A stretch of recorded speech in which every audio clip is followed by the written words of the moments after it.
If you look at the three cartoons on the Daily Nation, the Star, and I think the People Daily, they're all talking about the fact that government critics are now under siege. George Natembeya, and thank you, Bwana Nabina Bwera, for painting that background, is one of them. He's opposed to the leasing of sugar factories. He's opposed to so many things that this government is doing. There is an element and an understanding, a general view that the fight against corruption is being generally weaponized against critics of this government. Now, when it comes to affecting a county operations directly, do you think that probably even the fight against corruption is crossing the line?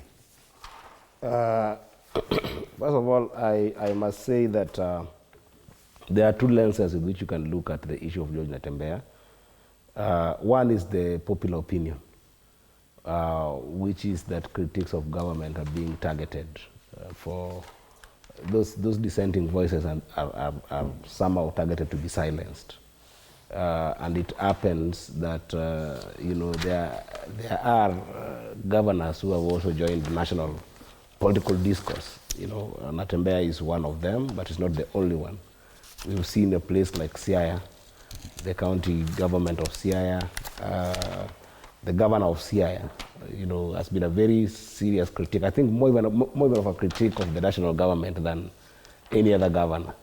And even more importantly, he has been even a critic of the broad-based arrangement more than any other governor. And we haven't seen that kind of scathing attacks on him.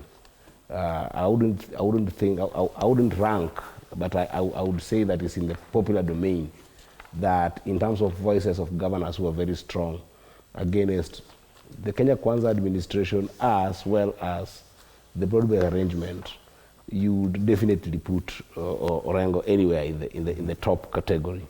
And Governor Orengo probably hasn't seen that kind of scathing attacks. So for you to judge this, you must put it in that context, that who are these claimed voices that are being targeted, and there's that possibility. It is not something that is far-fetched, in the sense that we have seen in this country a number of times that people who are sometimes against government can be targeted, and that one you cannot write off. So that could be one narrative. But the hardest narrative for me is the fact that he's also seen as somebody who was, reigned on by the EACC, administration, or if you may, officers who went to, pick him on issues of corruption.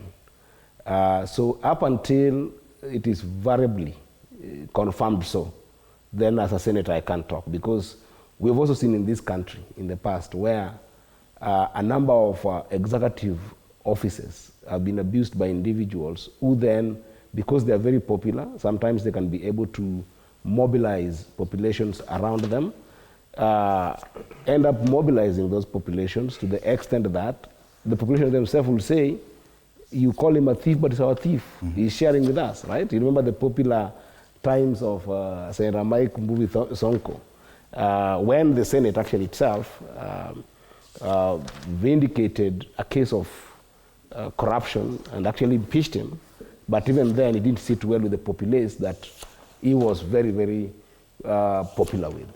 So there's a very thin balance here that I would say that because it's a matter in court, I would rather wait for the court to pronounce itself on it, and then you can be able to find a grounding reason to protect or to condemn. Because where corruption cases are, as a senator, who oversights executive, whether in national government or in county government, that we must call out very strongly. But we do not want a country where dissenting voices are silenced by whichever way of state instrument. Okay.